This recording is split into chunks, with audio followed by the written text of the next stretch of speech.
Mini episode 526 of the FDH Lounge is brought to you by TV Howl, your home on the web for coverage of today's television scene and a look at the history of the medium as covered by big-time TV critic Adam Buckman. Follow them on the web at tvhowl.com. The FDH Lounge. You want to schedule your life around it.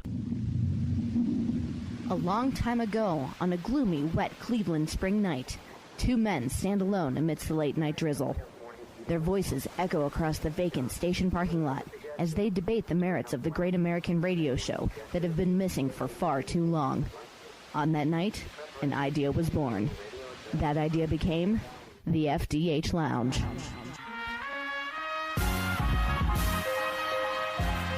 Welcome to the FDH Lounge. Hello, everybody. Welcome to the FDH Lounge. Rick Morris and Kyle Ross, your football-talking dignitaries, taking a look back at the 2014 NFL season and ahead to 2015 division by division.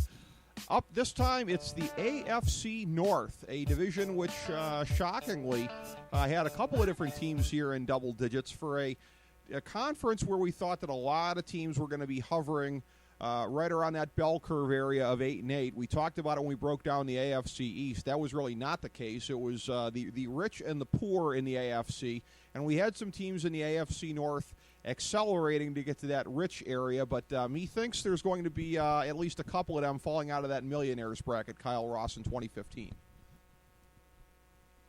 3 of the 4 teams in this division beat my projections this year. Me too. Ironically, the one that didn't was the Cleveland Browns. Yep. Finished in last. But what I think that is attributable to is the NFC South playing it. They really cleaned up in non-conference games this division. Right.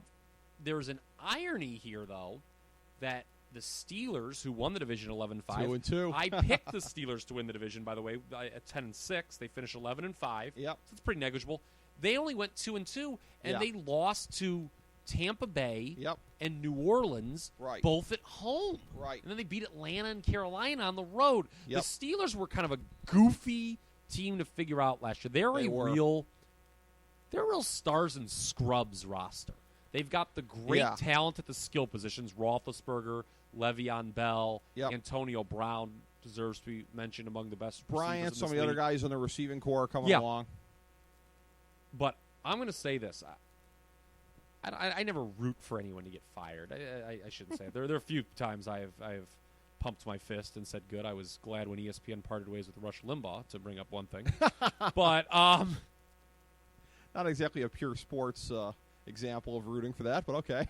I just wanted to dig. Hey, I'm in Casa de Ricky. I have to say something nasty about the conservative America, right? Not an El Rushbo fan, so go right ahead. Okay. So with the Steelers, what's funny is they haven't drafted well in a while. But everyone in Pittsburgh, and I think we talked about this at the end of the year, the regular season going into the playoffs, that the narrative there, everyone wants Todd Haley's head on a silver platter. And we've criticized him in the past, and rightly so. It didn't, before this past year, it didn't seem like it was working. It didn't seem like him and Roethlisberger on the same page. And making things worse is the guy they got rid of, Bruce Arians, is having all this success. Yep. Hashtag, though, lo and behold. Yes. And Dick LeBeau, on the other side of the football, legendary coordinator, is so revered in the Steel City. I'm going to tell you, I said it towards the end of the year, whose unit finished in the top of DVOA, the Football Insider statistic, who's finished at the bottom? They're still going to feel the bite, I think, of losing LeBeau.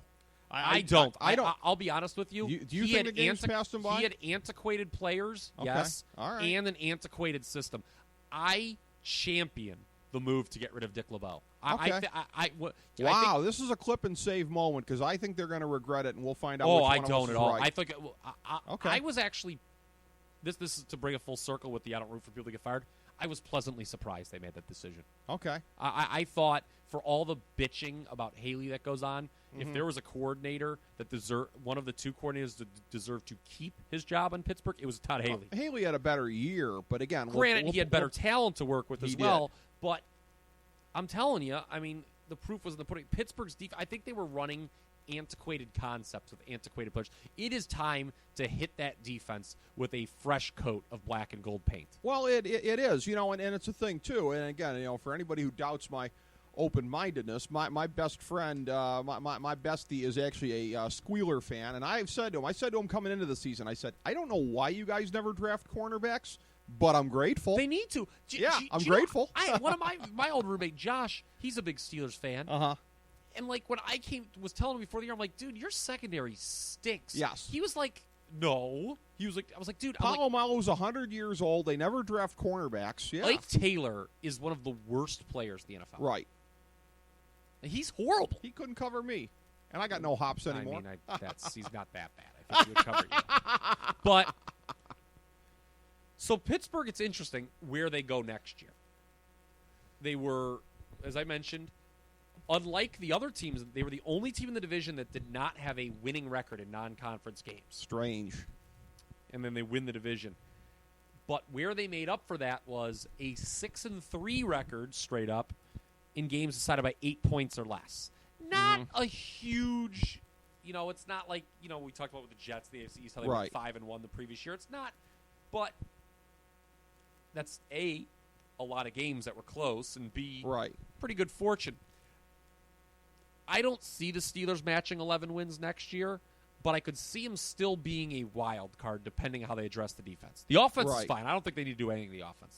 Right. I would agree with that. And I think that the defense probably is going to get, for obvious reasons, when you look at how the offensive side of the ball conducted itself versus the defense, I think it is going to get a look there in the offseason. The other thing, too, is that this is a team that used to, like maybe 10 years or so ago, have some depth at running back, and they haven't anymore. And you saw in the playoffs, Le'Veon Bell goes down, and you're signing Ben Tate to try to come in. By the way, I could tell you as a Browns fan that wasn't going to work. So even after they were gone, the Steelers, which was, they lost in the wild card round, and New England goes on to win the Super Bowl, you're looking, every time LeGarrette Blount came on the screen, I would turn to whoever was sitting next to me, and sometimes it was my fiance who could care less and was like, I don't know. But I would say, actually, picture me saying this to Cammie while I pose this question. And I'm picturing that blank look on her face. Was like, I would go and say, can someone please explain to me why the Steelers just let LeGarrette Blount go? Like since when did the NFL just, do its players a solid? And I'm picturing that I don't know shrug from her. Yes. Yeah. Like what since when did the NFL, the least player friendly league, just be like, "Oh, you don't want to play here anymore? You want to go? We'll just let you talk. Oh, you know what? We'll do you a favor. Just leave. Pick whatever team you want to go to." Like, that was astounding given the depth that they didn't have. Well, here's the thing though. If you feel like you have the grounds to suspend somebody without pay, send them home, whatever, in all likelihood you're going to be dealing with the commissioner's office with a grievance and fighting that. I mean, what's the recourse? You mean the NFLPA? Well, that's what I'm saying. Yeah, Roger Goodell's not going to file a grievance. Well, on no. Players. That's what I mean. Roger Goodell would shoot a player. Roger Goodell would be presiding over a hearing, what that the Players Association would bring. I mean, I hear what you're saying, but what's the recourse? You can't let a guy like that. Now, again, when the Browns cut Ben Tate for reasons that were very, very, very similar, again, the only difference between Ben Tate and LeGarrette Blount is that he didn't show up somewhere else and produce on the field. But in both situations... Tate, that is. Tate, yes, Ben Tate. In both situations, the teams had unappetizing options in front of them, Kyle, because... You're just going to let the guy hang around and be an a-hole and disrupt your team? I guess that's true, but, can't you get something? I mean, obviously New England, was chomping at the bit to get him. Can't you get... But here's the thing, too, and I don't know why this is the case. Get a sixth-round draft pick. What is the deal with, the third What week is the deal with these backup whiny running backs? Airline peanuts, exactly. With the third week of October or approximately trading deadline.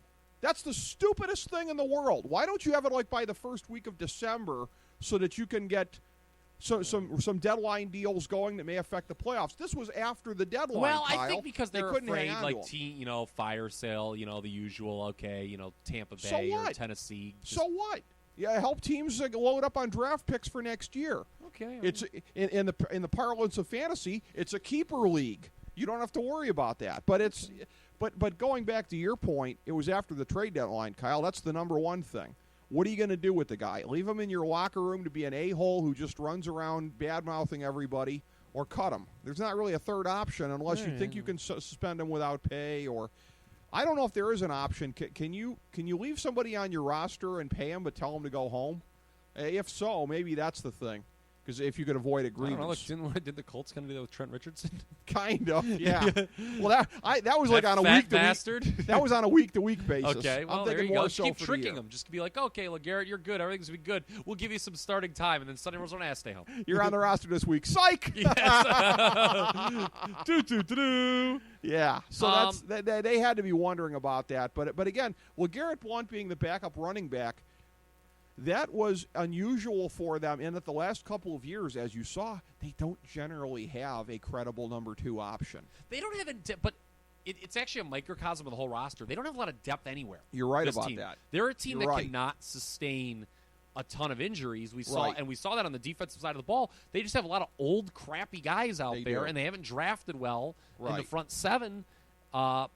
So that's why the defense regressed to the levels it is. Right. I think that you get some new blood on the defense could be a little better, but Right. overall, I think the Steelers are more like a 9-7 team next year. I think so as well. What do we think of the Cincinnati Bengals?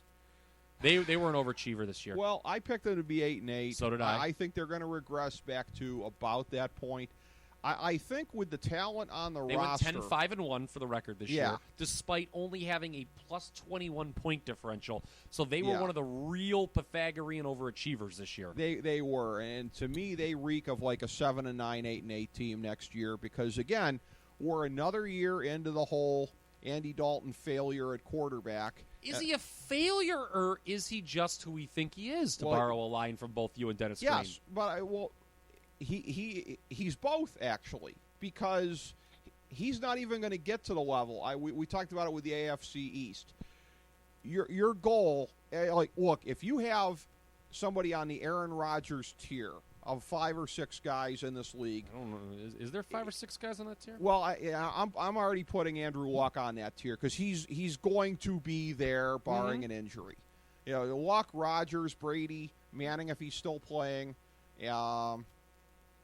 Look, as controversial as that might be, I put Russell Wilson in there too. I don't think Russell. Not yet. He's in that second tier. But to me though, if Luck is there based on what he's going to do, I'm putting Wilson there based on what he has done and will do.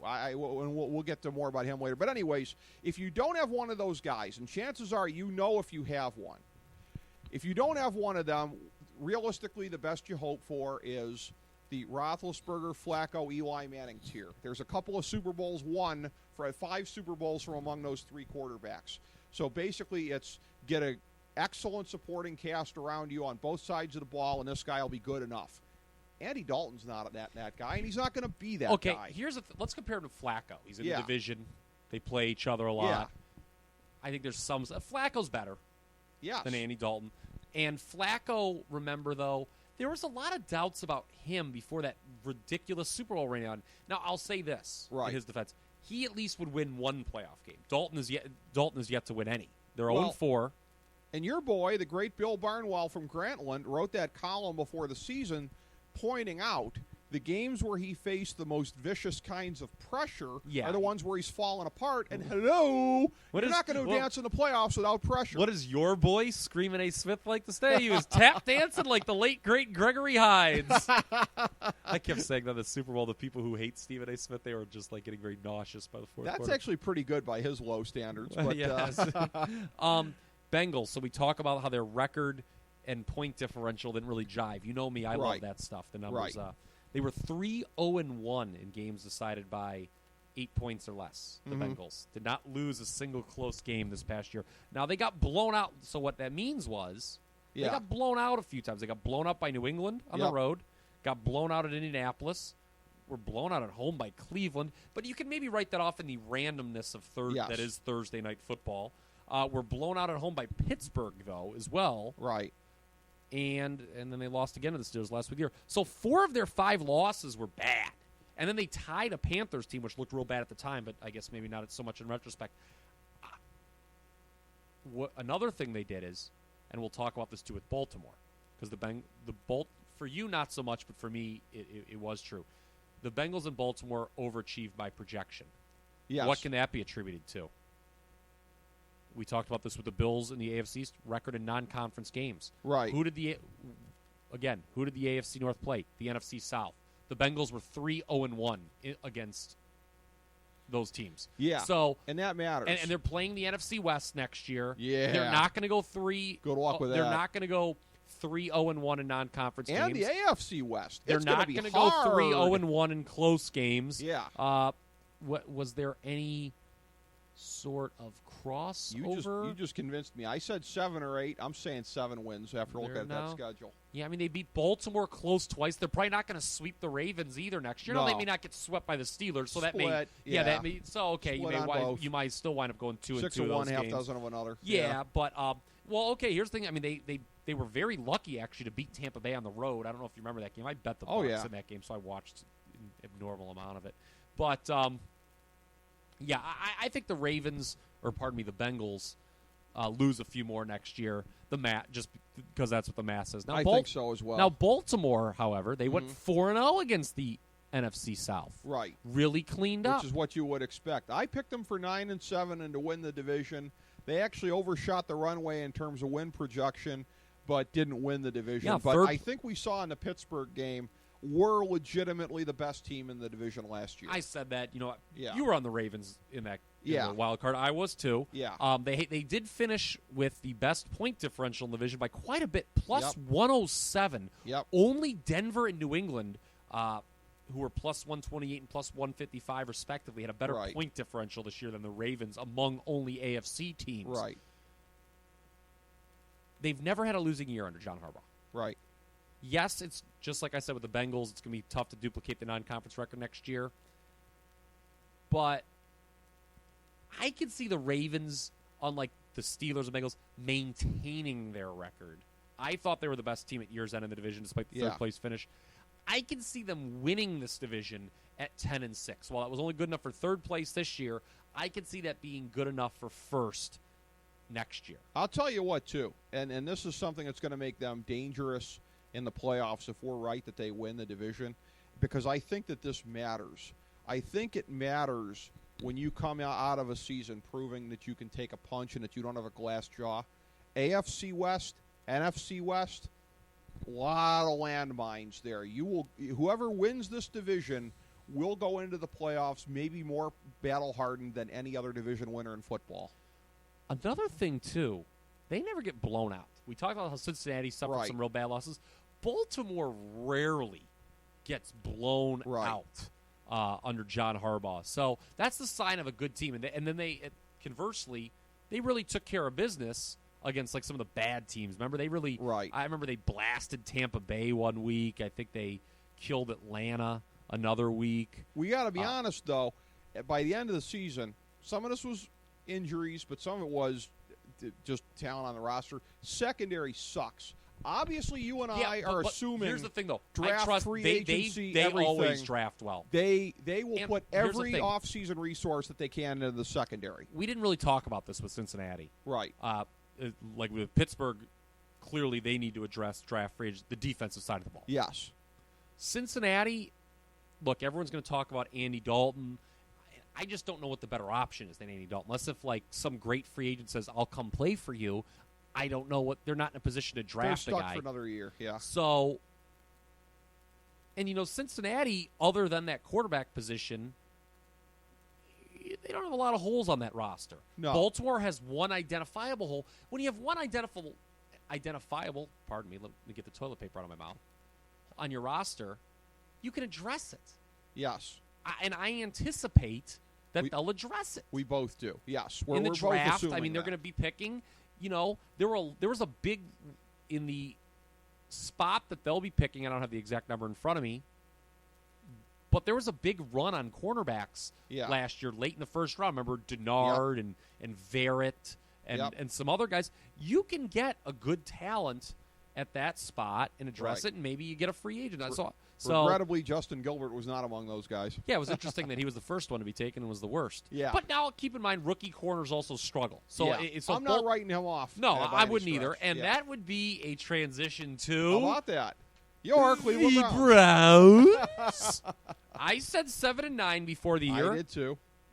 I don't think that's the Oh, you did. trajectory either one of us anticipated, though. Oh, you did say 7-9. I did say. I thought you kind of mocked me for saying 7-9. Well, you know what? I think by the time I got to that point, I think I had been inching up from like 5 wins. Okay, I 6 remember you wins. mocking me because Yeah. I said they had a chance to make the playoffs before the year just because I I thought did this mock you division for was that. wide open. Yes. And you know what? They did for most of the year until they until they put in All right, your so- boy, John Football. Not my boy. Never wanted him.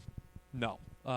I'll tell you what, nothing says a well-run franchise like paying thousands of dollars for, $100,000 for an analytic research that Yeah. says pick Teddy Bridgewater, and we'll listen to a homeless guy instead. Well, yeah, exactly. and the thing of it is, too, nobody could answer me this question, and this is what's entirely wrong with and leave it to the Browns to be the franchise that epitomizes the Cleveland Browns. The who? Leave The it to them- Browns? the Browns. Leave it to them to epitomize better than anyone all the problems of silly season, because the whole thing of Teddy Bridgewater getting overpicked, overanalyzed, whatever. I ran around town asking people, when did we get too good for Teddy Bridgewater? Because the talk all throughout the season is this team won't be even remotely horrible enough to have the top pick or second pick or third pick to get him. And the Browns end up having a better record than a lot of people anticipated. Again, Bridgewater somehow slips past them nonetheless. I don't get it. Yeah, they passed on him twice. Passed on him twice. Yeah, it's funny. Passed I thought on the twice. Browns actually drafted well besides the first round last year. Except for not getting wide receivers. I get the thing, and I like the Bitonio pick at the time. Yeah. Joel Bitonio's already one of the best guards in the league. But after that, they needed to address it. And I Yeah. think now now, here's a problem. Do you realize that this will be the third time in 4 years the Browns have 2 first-round picks? Wow. The first time, so last year was Gilbert and Manziel. Okay. Rookie corners struggle. I think I'm not going to write Gilbert off. Johnny Manziel. Won't write him off, but he was a horrible disappointment. Okay, now, we always preach on this program not writing people off too fast. Johnny Manziel stinks, and he's done. I agree He's with done. that. I'm sorry. He's horrible. Never should have been drafted He in made, that spot. in 6 quarters, 1 good throw. Yeah. 1. Does not have the pro skill set. That Buffalo game, some tool I argue with on my buddy's Facebook page, this guy, this knob, Chris McClaffrey. I'll mention him by name. You know me. I was thinking of the old SNS days. I used to rip people publicly by name. Yes, you did. He was treating that drive against Buffalo where Manziel came in like it was John Elway in the '86 AFC Championship. Oh, did you see that poise and these audibles he was calling? I'm like, dude, Oh, my he should have God. turned it over twice. He the first pass he threw should have been intercepted. He's horrible. I'm embarrassed for anybody that would say that. He is horrible, Johnny Manziel. And it was funny. We talked about you'll have to go back again and listen to the AFC East show. Just to rehash this, or I'll just kind of restate it here. The bizarre distribution of win totals in the AFC, how you had kind of almost, 3/4 of the conference almost at 8-8 or better, and then you had Yes. 4 real horrible teams. The Browns were the exception at 7-9. Yeah. And I think they're going to help for more even win distribution next year by dropping wins. This is a Totally agree. This is a 5 or 6 win team. Totally agree. By the way, Yeah. that first time the Browns Yeah. had 2 first-round picks, Trent Richardson and Brandon Weeden. Ooh, okay. Well, And people say Tom Hecker didn't deserve to be fired. well, it was a bizarre season because one of the reasons I picked them to be as good as 7-9 is I anticipated, and we talked about this a couple weeks into the season. How They weren't as bad as their record showed the previous year, Well, I thought. that- They were that- not a real 4-12 team. It was that, but I said I expected this defense to be at least a borderline top 10 defense in the league. And what happens the first couple weeks? They start out offensively as a house of fire, defensively sucking. They ended up, by the time the season was done, as statistically the worst rushing defense in the league.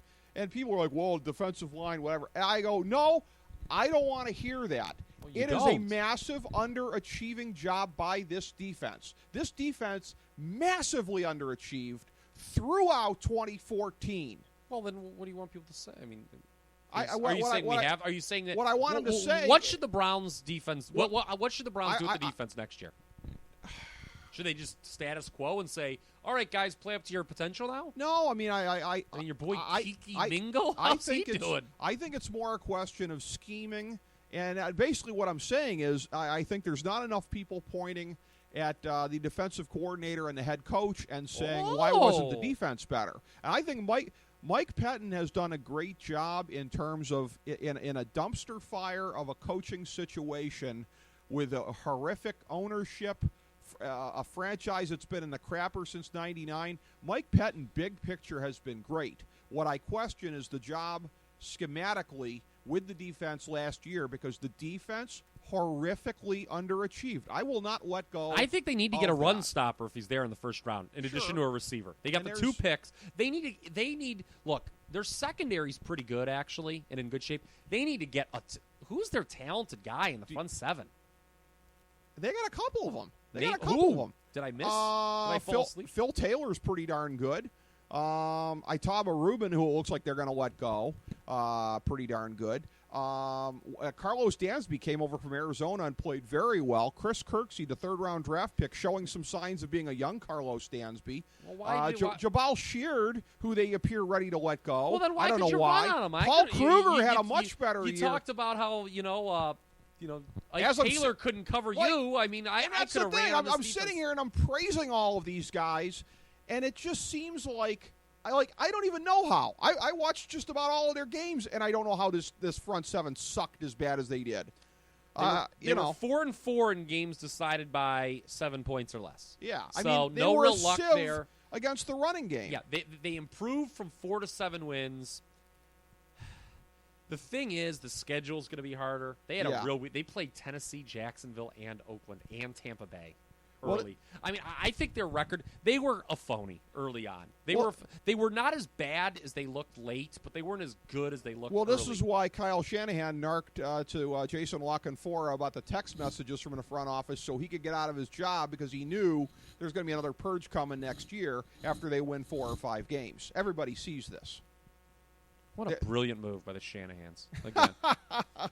So you think this team... He has no conscience, but whatever. You think this team regresses next year? Absolutely. I think they're a 5 or 6. They're going to, and I say this with great pain and sorrow as a Browns fan, they're going to be more of the Browns fan that we have expected the last couple of years in the 4 and 5 win purgatory era than 7 wins. No question in my mind. So that's what we have for the division. I'm picking Baltimore to win. Sounds like you are. Yeah. I think I could see a wild card coming out of here. Gun to my head, I'll say Pittsburgh takes a wild card. It's been 2 years in a row in this conference we've seen one division produce both wild cards. It was the West 2 years ago, the North this past year. Can't happen again. I can't see it happening again. So no.